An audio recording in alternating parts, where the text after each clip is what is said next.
안녕하세요, 여러분. 노인의 지혜 채널에 오신 것을 진심으로 환영합니다. 이곳은 의미 있는 삶의 가치와 소중한 경험, 그리고 감동적인 일상 이야기를 나누는 공간입니다. 저희 콘텐츠가 마음에 드셨다면 구독하기, 좋아요, 그리고 알림 설정을 눌러주셔서 새로운 영상을 놓치지 않으시길 바랍니다. 여러분의 응원이 저희에게 큰 힘이 되며 더 많은 흥미로운 콘텐츠를 제작하는 원동력이 됩니다. 진심으로 감사드리며 지금부터 오늘의 내용을 함께 들어보시죠. 오늘날 부모와 자녀가 서로에게 아무런 기대 없이 각자의 삶을 살아가는 것이 더 편안하고 좋다는 의견이 있습니다. 하지만 과연 이게 쉬운 일일까요? 그렇습니다. 자녀를 타인이라고 생각하면 마음이 편할 수도 있습니다. 하지만 우리가 정말로 자녀를 어린아이처럼 대할 수 있을까요? 제가 먼저 연락하지 않으면 자녀의 건강 상태를 확인하는 것도 쉽지 않습니다. 나이가 들면 쓸데없는 생각들은 줄어들겠지만 자녀에 대해 신경 쓸 시간도 줄어듭니다. 일도 하고 돈도 벌며 잘 살고 있다지만 나이가 들어서도 과연 그런 삶을 유지할 수 있을까요? 많은 사람들이 매일 반복되는 지루한 일상을 보내며 자녀와의 전화통화가 유일한 낙이 되는 경우가 많습니다. 부모는 늘 걱정이 많습니다. 나이가 들수록 자녀 앞에서 더 좋은 모습을 보이려고 애쓰지만 그러면서도 자녀에게 더 관대해지게 됩니다. 이러한 태도가 자녀에게는 오히려 스트레스를 줄 수 있습니다. 여러분은 하루에 몇 번이나 자녀에게 연락하시나요? 자녀와의 연락이 답답하게 느껴진 적이 있으신가요? 김씨 아주머니는 하루에도 몇 번씩 딸에게 전화를 겁니다. 하지만 딸은 가끔 전화를 받지 않습니다. 그러면 아주머니는 왜 전화를 안 받아? 엄마는 그냥 내가 뭘 하고 있는지 궁금해서 물어보는 거야. 엄마는 허리가 아프고 다리가 아프고 눈도 잘 안 보여. 엄마 곧 죽을 것 같아 라고 말합니다. 딸은 답답한 듯 엄마, 아프면 병원에 가세요. 제발 저한테 전화하지 마세요. 라고 말합니다. 어느 날 딸은 오빠와 통화한 후 이렇게 말했습니다. 오빠, 나 이제 미국으로 이민 갈 거야. 더 이상 나한테 연락하지 마. 이 말을 들은 김씨 아주머니는 딸에게 다시 전화를 걸었지만 전화기가 꺼져 있었습니다. 아주머니는 딸과의 관계가 이렇게 나빠질 줄 몰랐다고 합니다. 딸과의 갈등은 남편이 세상을 떠난 후 시작되었습니다. 당시 김씨 아주머니의 남편은 집에서 쉬고 있었고 아주머니는 예출 중이었습니다. 그런데 갑작스러운 산불이 발생했고 남편은 대피하지 못한 채 연기를 마셔 숨을 거두었습니다. 소방관을 통해 남편의 죽음을 전해 들은 아주머니는 충격에 빠졌습니다. 두 분은 시골에 작은 집을 사서 남은 생을 농사짓고 살아가려고 계획했지만 그날의 사고로 모든 것이 물거품이 되고 말았습니다. 남편을 잃고 난 후 김씨 아주머니는 몇 년 동안 죄책감에 시달렸습니다. 어쩌면 그 시점부터 자녀들에게 집착하게 된 것일지도 모릅니다. 아주머니는 자신이 소유했던 땅을 정리하고 자녀들이 사는 곳과 가까운 원룸으로 이사했습니다. 저축한 돈도 있었지만 여유 시간을 보내는 방법을 몰랐습니다. 대인관계가 서툴렀던 아주머니는 평생 남편만 챙기며 살아왔습니다. 아주머니에게는 두 아들과 한 딸이 있습니다. 큰아들은 미국으로 이민을 갔고 둘째 아들과 딸은 한국에서 아주머니를 돌보고 있었습니다. 아주머니는 스마트폰이 없었지만 시골에서 지내던 집 전화 대신 자녀들이 스마트폰을 사주었습니다. 이제는 전화번호를 눌러 통화 버튼만 누르면 자녀들과 연락할 수 있습니다. 스마트폰을 쓰게 된 이후로 아주머니는 딸에게 하루에도 몇 번씩 전화를 겁니다. 딸이 회사에서 일할 때도 퇴근하자마자도 심지어 새벽에 자고 있을 때도 전화가 걸려옵니다. 새벽에 울리는 전화벨 소리에 무슨 일이 생겼나 싶어 급하게 받으면 아주머니는 아들, 며느리 이야기를 하거나 본인이 아파서 병원에 가야 한다고 말합니다. 그러면서 아들은 바보 같아서 일이 잘 안 풀릴 거라며 걱정하곤 합니다. 나는 이제 딸에게 가끔 전화만 걸고 웬만하면 연락을 삼가기로 했다. 사실 딸은 어렸을 때부터 차별을 느껴왔다. 초등학교 시절 딸이 크게 아팠던 적이 있었다. 그때 병이 난 이유는 형에게 너무 자주 놀림을 당했기 때문이다. 그로 인해 마음에 깊은 상처가 남았다. 물론 나는 딸을 병원에 데려갔지만 젊고 건강했던 나는 걸음이 빨라 아픈 딸을 뒤에 두고 빠르게 걸었다. 딸이 힘들어 뒤처지자 나는 도와주기는커녕 되려 화를 냈다. 중학생이 되고 딸이 집에 조금 늦게 들어왔을 때는 연달아 2번이나 뺨을 때렸다. 딸이 성인이 된 후에도 내가 마음에 들지 않는 행동을 한다는 이유로 딸이 아끼는 물건을 쓰레기통에 던져버리기도 했다. 그때 형은 방 안에서 그냥 웃기만 했다.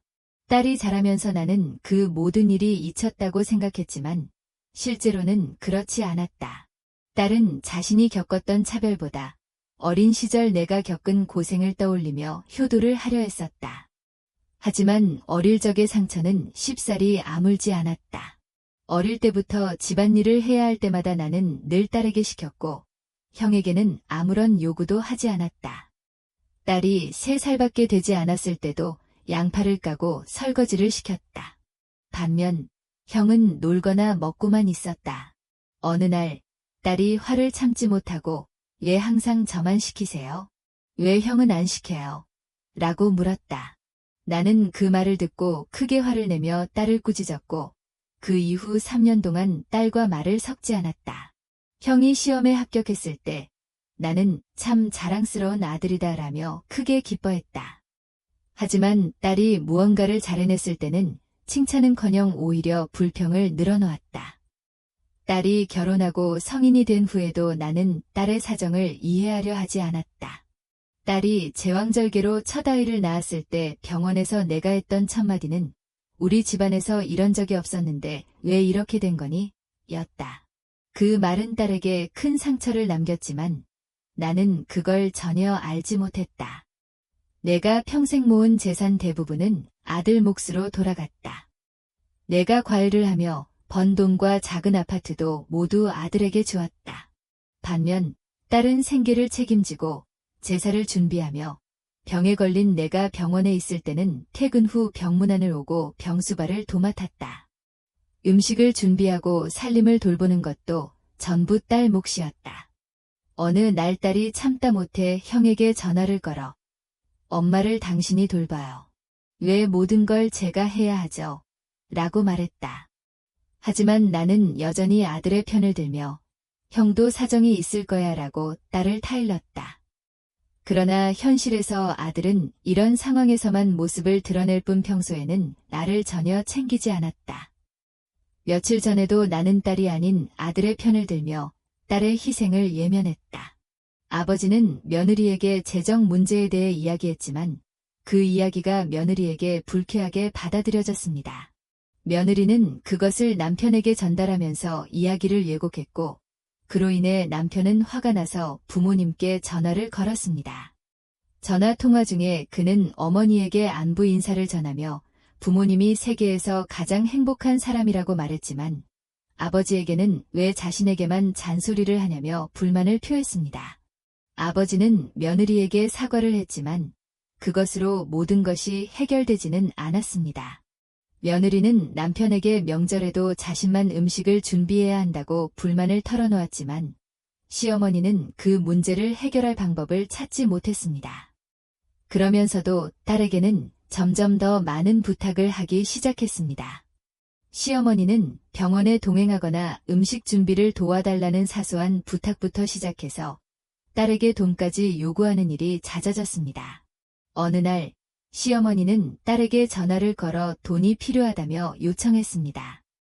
딸이 돈이 없다고 하자 어머니는 돈이 없으면 빌려서라도 보내줘야지라고 말했습니다. 딸은 어머니가 자신의 도움을 당연하게 여긴다고 느꼈습니다. 반면 어머니는 아들에게는 이런 부탁을 하지 않았습니다. 딸이 집에 방문했을 때 어머니는 딸을 반기지 않는 듯한 태도를 보였습니다. 하지만 아들이 방문하면 어머니는 태도를 바꾸어 식탁을 정리하며 아들에게 신경을 썼습니다.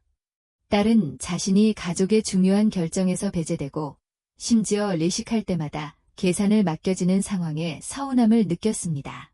어느 날 딸은 어머니와 오빠가 대화하는 소리를 우연히 듣게 되었습니다. 어머니는 자신이 남아있는 부동산을 오빠에게 넘길지 고민 중이라고 말했습니다. 딸은 충격을 받았습니다. 그 부동산은 원래 어머니가 딸에게 주겠다고 약속했던 것이었습니다. 하지만 어머니는 내가 나를 잘 대해주면 이 부동산은 내 것이 될 거야 라고 말하며 결국 오빠에게 넘길 뜻을 보였습니다. 딸은 참을 수 없어서 방으로 들어가 울면서 어머니에게 따졌습니다. 처음엔 저한테 주겠다고 하더니 결국엔 오빠한테 주실 거잖아요.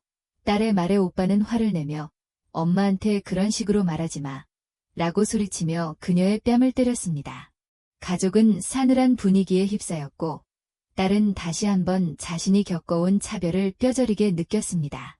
제 형은 큰 소리로 소리를 지르며 엄마의 하인처럼 행동하고 있었지만 엄마는 자신이 한 행동을 지켜보고 있었습니다. 바로 그때 제 딸이 크게 말하기 시작했고 다시 딸의 뺨을 때렸습니다. 그 순간 어릴 적 엄마에게 맞았던 기억이 떠올랐습니다.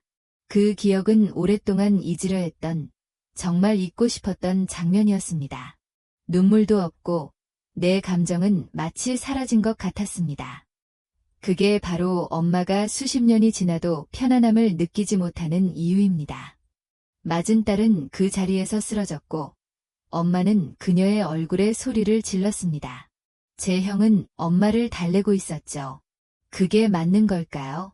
엄마는 주지 않으려 하고 이기적으로 살며 아프면 짜증을 내고 기분 좋을 땐 다른 일에 집중하다가 지루해지면 엄마를 돌보라고 요구했습니다.